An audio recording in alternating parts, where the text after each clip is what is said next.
Olá, pessoal, muito prazer. Eu sou a Natália, nascida e criada no interior de Goiás. Eu sou engenheira agrônoma, especialista em agronegócios, e aqui no PwC EdTech Innovation eu sou responsável pela vertical de produtores rurais, então trazendo o produtor para o centro das discussões sobre novas tecnologias e inovação. E o que é o PwC EdTech Innovation, né? Nós somos um hub de inovação aberta especializado no agronegócio, que está de portas abertas para receber você, produtor rural, empresas, startups, universidades, instituições de pesquisa, investidores e todos os atores da cadeia do agronegócio.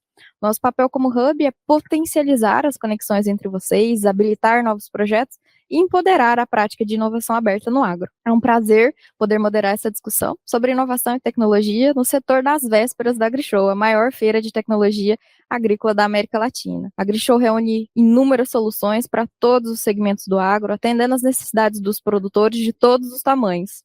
Além disso, é um grande palco dos lançamentos de todas as novidades e inovações do setor, incluindo um espaço totalmente dedicado à inovação, o AgriShow Labs, que conecta startups do agro e suas soluções aos produtores.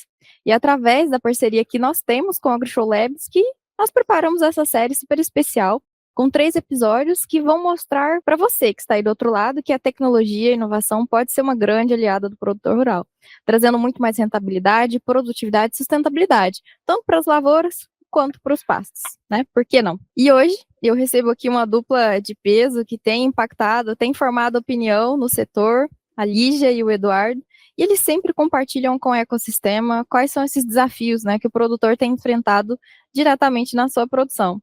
Eu vou pedir para que eles se apresentem. Lígia, pode ficar à vontade. Meu nome é Lígia Pedrini, sou engenheira agrônoma de formação, agricultora por vocação. Eu sempre digo isso porque eu já sou a 4ª geração vivendo do agro. E, além de tudo isso, ainda consegui estourar a bolha e conseguir levar a informação do nosso agro para as pessoas, saber como é a nossa produção, como é o meu dia a dia na fazenda, especialmente aqui no nosso centro do Brasil, já que eu estou no interior do Mato Grosso, mostrando a realidade da nossa produção aqui na região do Cerrado. Então, prazer estar aqui com vocês hoje, pessoal.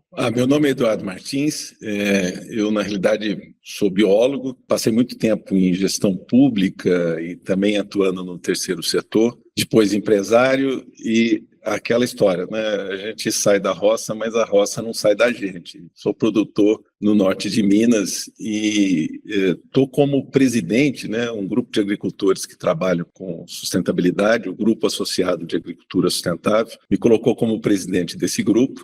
E vai ser um prazer aqui com vocês estar compartilhando sobre o significado do conhecimento da tecnologia para ajudar a sustentabilidade da agricultura brasileira. Prazer é nosso, Eduardo, Lígia, muito obrigada. E para começar esse episódio, eu vou trazer aqui uma pergunta, né? Com a atuação de vocês aí a campo, Eduardo à frente do GAAS, quais são os principais benefícios, né, de se adotar práticas agrícolas sustentáveis?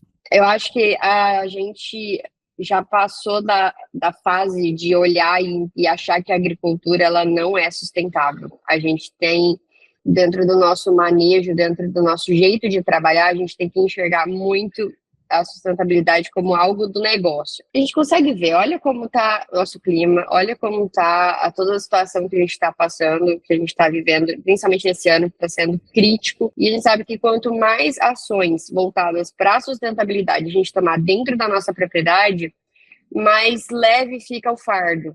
Então a gente consegue, às vezes, até mesmo diminuir custos de produção, a gente consegue melhorar o ambiente de produção, o ambiente para os nossos funcionários, e a gente já entende que a gente faz parte de um ecossistema. Então a gente precisa agregar e viver junto com esse ecossistema, não batalhar contra ele, né? Então, se a gente entende melhor como é a nossa região, a fauna, a flora, o clima, a gente consegue fazer também melhores escolhas dentro da nossa propriedade, dentro da nossa lavoura, que vão de encontro com o sistema que ela está incluso, né? Não contra. Então, eu acho que se a gente consegue começar a olhar para isso e sistematizar as nossas ações dessa forma, a gente consegue aí melhorar o nosso sistema de produção e torná-lo cada vez mais sustentável ao longo do tempo. A gente tem refletido muito, né, do que leva o agricultor a adotar práticas sustentáveis, né? E sempre vem um tema inicial que é custo. E é óbvio que tem que ser custo, porque o agricultor sempre vive ali no limite e custo é muito crítico, né? Se não cuida do custo, você não fica na atividade. Aí a gente acabou também percebendo que, superado a possibilidade de reduzir custo, né, começa um processo do agricultor de ter uma compreensão de como é que o sistema funciona, né? Eu estou falando de sistema, é sistema de produção, estou falando de agroecossistema de produção. E você começa a perceber que a dimensão ambiental, muitos agricultores usam a palavra natureza, não é inimiga. A natureza, na realidade, e o funcionamento dela, e o que a gente traz da natureza para dentro do sistema, é parceiro. Se a gente evolui isso, um pensamento de onde estão as áreas de produção, com seus contextos, com as suas paisagens rurais, né, a gente acaba compondo uma possibilidade extraordinária.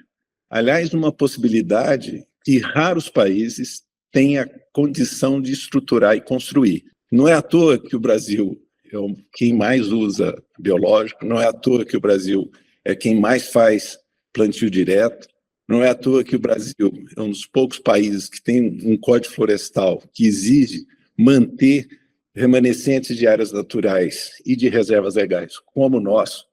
Portanto, uma frase, né? Produção agrícola e natureza e meio ambiente não são contraposições, nós estamos falando da mesma coisa. Sensacional, Eduardo. E assim, é um fato que nosso agro é um dos mais sustentáveis do mundo, né? Enquanto lá fora se fala, né, sobre os benefícios do plantio direto, a gente já pratica isso aqui há mais de 50 anos. Então, mesmo com essa pressão do mercado externo, né, sobre os nossos produtos agrícolas, nossos produtores, né, nossa produção, ela segue com foco, né, de ser a mais sustentável possível, mesmo com poucos subsídios ou prêmios por essa produção sustentável. Mas olhando além, quais são os principais desafios enfrentados nessa busca pela sustentabilidade, tanto ambiental quanto financeira, né, e olhando para a tecnologia, como que ela tem ajudado o produtor a superar esses desafios? Quando você dá um passo para trás e enxerga como está o seu sistema de produção, o que ele está virando e as opções que você tem na mão, você começa a repensar algumas opções e algumas escolhas. E aí você olha para o seu financeiro e fala, e se eu mudar isso daqui? Será que o meu financeiro aguenta? Será que eu consigo melhorar dessa forma? E aí você vai fazendo testes. Eu, no meu caso, na fazenda, desde que eu assumi a parte técnica e operacional, é o que eu tenho feito.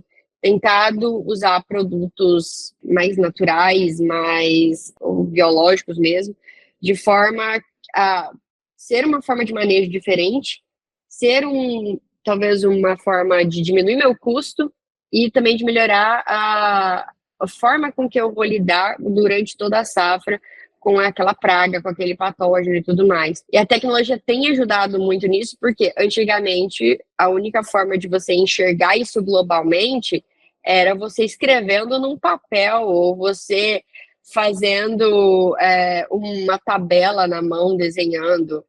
E aí hoje em dia você tem planilhas, sistemas, softwares, você consegue englobar dados, você não perde esses dados. Conforme o tempo, você consegue olhar de forma mais global o seu negócio para tomar essas decisões. Então, acho que a tecnologia tem vindo para ajudar muito, principalmente quando ela não vem como um retrabalho, quando ela vem realmente para te ajudar a enxergar melhor o seu negócio.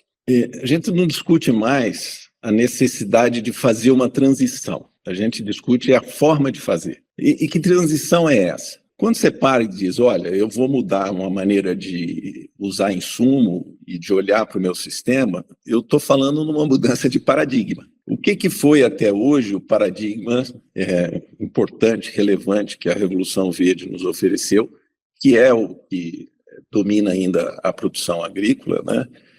Mas o que ela significou? Acaba se ajustando uma lógica de resolver os problemas que tem um fundamento que está no seguinte, eu tenho um problema, que produto eu aplico? E a gente descobriu que quando a gente muda um pouco a maneira de olhar, que é o seguinte, eu tenho um problema, como é que esse problema se expressa? De onde ele se origina nos processos do meu agroecossistema? E eu começo a organizar os manejos fundamentado nessa forma de perguntar, quando eu chego no insumo, eu resolvi um monte de coisas no próprio manejo. E é um baita de um desafio, né, Eduardo e Lígia?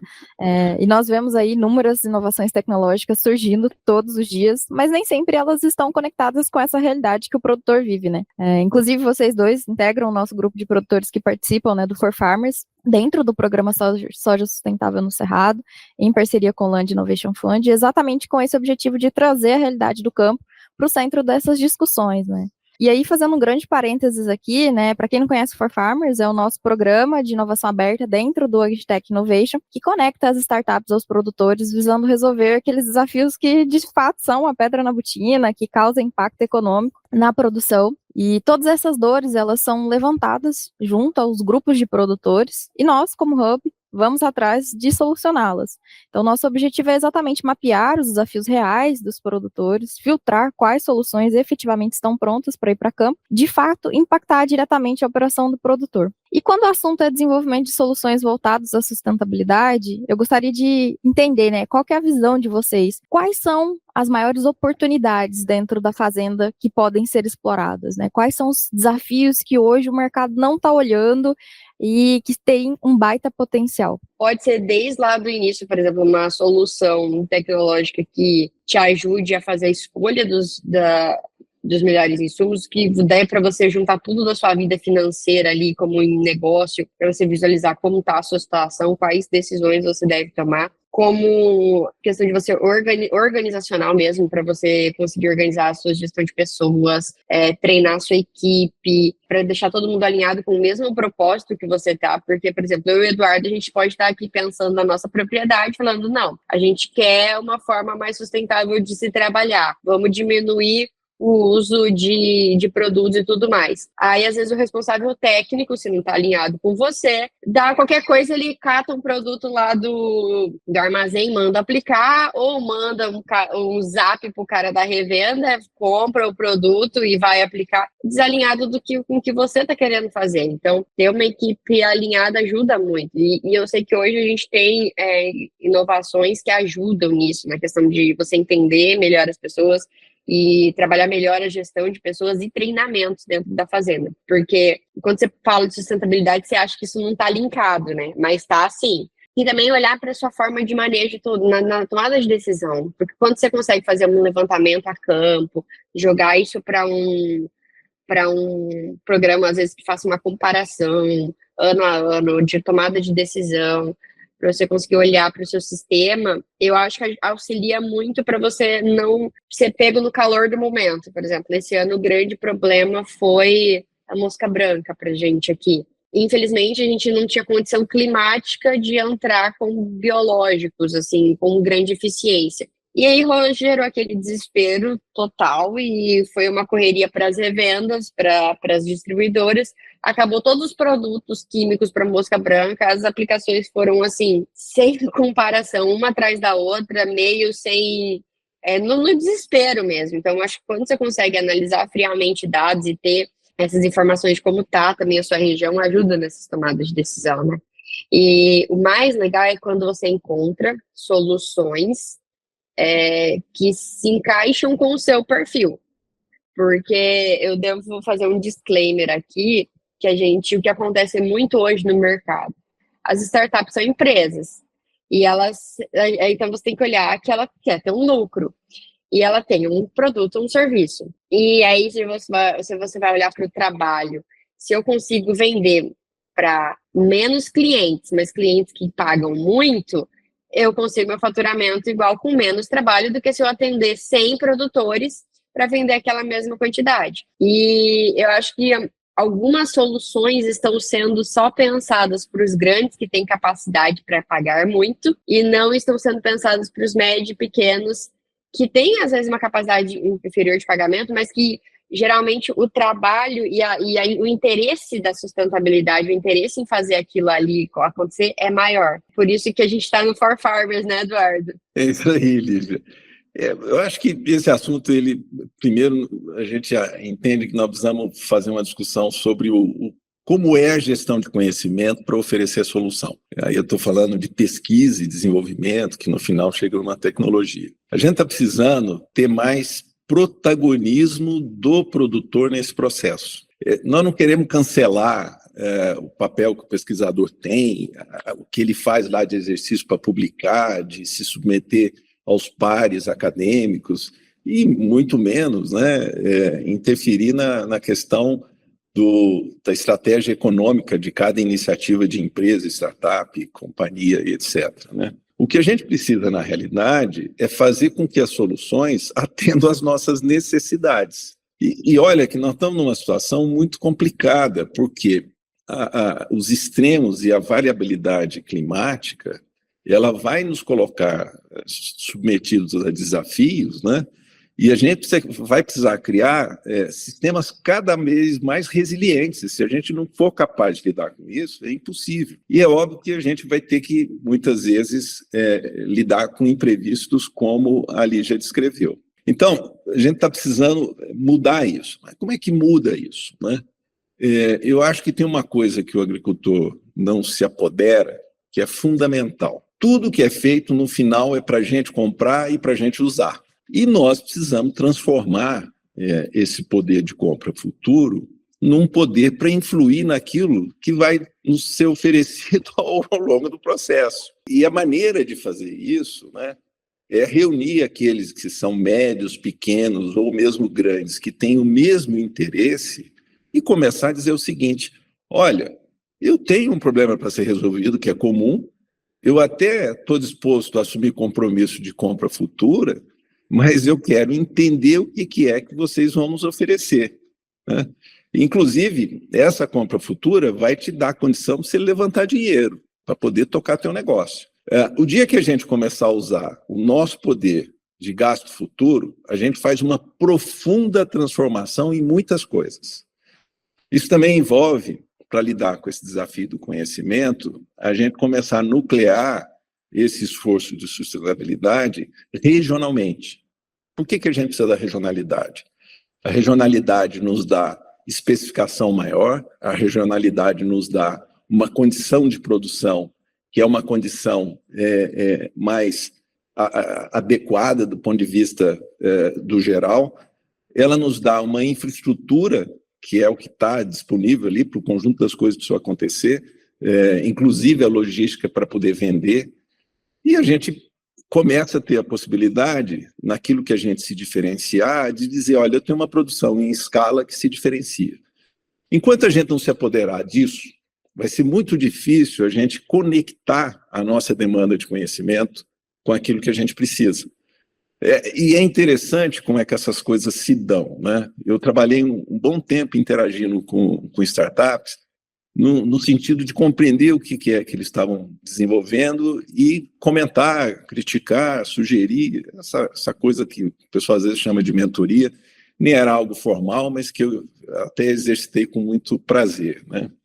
E no final, a maioria das startups fala: eu tenho aqui uma solução, em geral vira uma bala de prata, que nunca é uma bala de prata, e ela vai ser tão importante, vai fazer tanto sucesso, que eu vou ser comprado por uma grande. Então, nós temos que mudar isso. A gente precisa, inclusive, pegar os bons empreendedores e alavancá-los. Agora, nós precisamos colocar o produtor como protagonista nesse processo. E aí, o universo de possibilidades é enorme.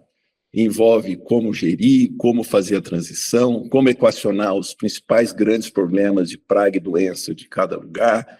Envolve ter material genético que, de fato, nos atenda e não sejam materiais genéticos que estão conectados para você fazer venda casada de insumo.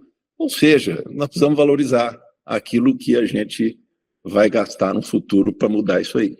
Aí não existe receita de bolo, né, Eduardo? O que funciona para um não pode não funcionar para o outro. É sempre bom testar antes de fazer um grande investimento, né? O produtor já vive com a correia apertada, e fazer um investimento numa solução, num produto que não vai trazer esse retorno, né, não vai trazer esse resultado positivo, é uma grande decisão, né?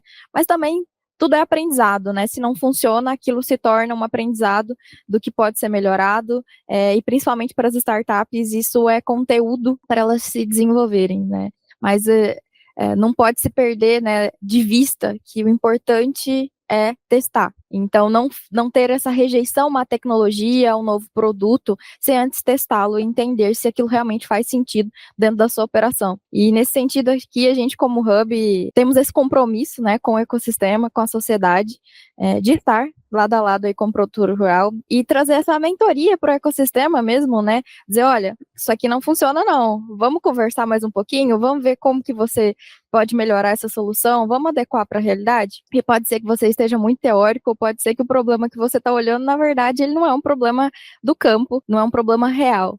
Então, aqui a gente gosta, e eu sou a inquisidora aqui, na minha função com as startups, de ser prático, precisa trazer resultado, precisa gerar impacto. Então, menos teoria, mais resultado. E solução boa é aquela que funciona, né? Não é uma solução que o produtor adquire, coloca ela numa gaveta e ela fica perdida ali um ano até voltar o momento da renovação. E sendo bem franco, né? Assim, eu gostaria de ouvir de vocês o que vocês têm visto aí de solução no mercado que está desconectado na realidade, né? E eu estou puxando esse ponto aqui até para abrir o diálogo já com as nossas startups, né, da nossa comunidade, do ecossistema, que podem também estar ouvindo a gente, para elas entenderem, né, o que está desconectado? Será que a minha solução está desconectada? E como que eu posso fazer essa conexão com a realidade? A gente sabe que tem muita solução boa no mercado, mas existem aquelas soluções que não são para mim. Existem soluções que são para nichos e às vezes não abraça todo mundo, não abraça todos os problemas, às vezes, que ela diz resolver. Então, isso é uma coisa que eu acho muito legal quando o pessoal entrou em contato comigo pela primeira vez, para eu entender o que era o For Farmers, para entender o que seria o nosso papel dentro dessa participação com as startups, foi o que eu achei genial, porque eu falei, cara, existe muita empresa que chega e fala, eu tenho a solução para os seus problemas. Você nunca mais vai precisar rodar a lavoura comigo, porque eu consigo levantar todos os problemas, todas as pragas, todas as doenças com imagens disso, daquilo. E, cara, você para assim, você fala, uou, calma aí. Realmente, parece ser uma solução incrível. Aí você começa a olhar os detalhes, tipo, mas dia nublado não funciona. Aí você fala, tá. Aí você pega novembro, dezembro, que são os meses mais nublados, e você já vê um gap na tecnologia, você já vê um gap na solução do seu problema. Então, eu não consigo, tipo, eu não vou diminuir a minha equipe técnica, eu tenho só que treinar ela para usar mais uma tecnologia. Isso vai me agregar ou isso é um retrabalho para a minha equipe? Isso é uma coisa que a gente tem que parar e analisar profundamente, porque às vezes a ideia é ótima, e que bom que existem ideias, porque as ideias trazem inovação, e é isso que a gente precisa. Só que a gente precisa, às vezes, passar por um caminho com essa ideia para ver se realmente ela soluciona alguma coisa e se ela serve para quem você está querendo entregar essa solução. Porque às vezes você tem uma solução pensada para um nicho de produtores que vai muito melhor para outro nicho e não para aquele que você estava querendo atingir. Então, acho que são essas coisas, assim, as ideias são ótimas, e que bom que a gente está conseguindo andar com elas, caminhar com elas para conseguir realmente destinar para ver qual faz sentido, para quem faz sentido e que problema realmente resolve. Vou pegar um exemplo aí que nós morremos de medo, que é o assunto da ferrugem asiática, né? Em que todo mundo age de forma preventiva, porque é muito rápido e muito severo os danos, né? Será que nós não temos um modelo para juntar presença de esporo, isso de uma forma integrada, numa região, não adianta ser espalhado do jeito que é hoje, análise de lavoura e previsão de clima, e criar um modelo um pouquinho melhor do que a gente hoje tem, que é aplicar pelo medo? Será que não tem uma solução para isso? Não, eu não sei se tem, só estou levantando uma hipótese.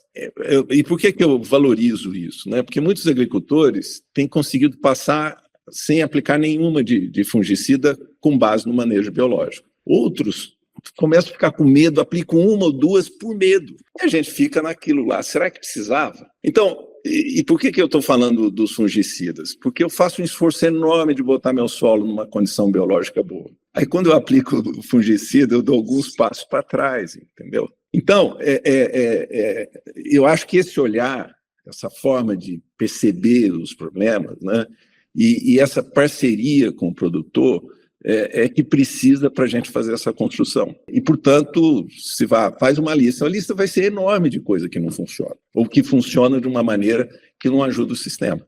E é exatamente sobre isso, né, Eduardo, Lígia? Não é sobre sustentabilidade dentro de uma caixinha, mas é um sistema que ele precisa ser tratado, que ele precisa ser discutido, e a importância de trazer o produtor para o centro dessas discussões, para que startups, grandes empresas, universidades, centros de pesquisas possam ter esse olhar mais claro da realidade do que se tem vivido em campo. E para fechar, né, aqui, o Eduardo já deu alguns spoilers aí para vocês, né? Qual que é a próxima fronteira de investimento em sustentabilidade, né? Lígia, o que você pretende investir aí em sustentabilidade na sua operação? O que você gostaria, né, de colocar dentro da tua operação, mas o mercado ainda não está olhando? Qual que é o próximo passo?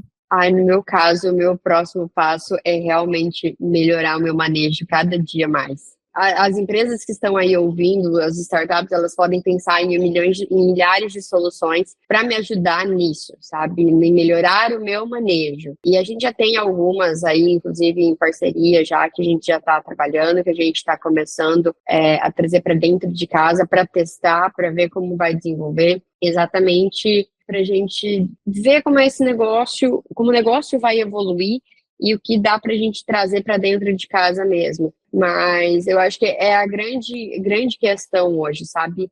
Tentar olhar para o nosso sistema de produção como um todo de uma forma mais sustentável em tudo, financeiramente, do negócio, do manejo. Então, é para onde eu olho, é para onde eu quero ver soluções, é para onde eu quero estar no futuro falando sobre olha o que eu fiz e olha o que deu certo, e incentivar mais produtores a irem para isso. Porque eu acho que se a gente continuar pelo outro caminho, que é a toada que a grande maioria hoje ainda está indo, eu não enxergo um futuro muito bom. Eu não enxergo uma sustentabilidade de negócio, de valores, de conseguir se manter, do produtor conseguir se manter, e eu imagino o mercado tomando uma outra cara. E eu acho que quando a gente olha por esse outro viés, dá às vezes uns 3 passos para trás, reanalisar tudo, por que eu uso isso, onde que entra isso, eu acho que a gente consegue tomar decisões bem melhores e realmente fazer o nosso negócio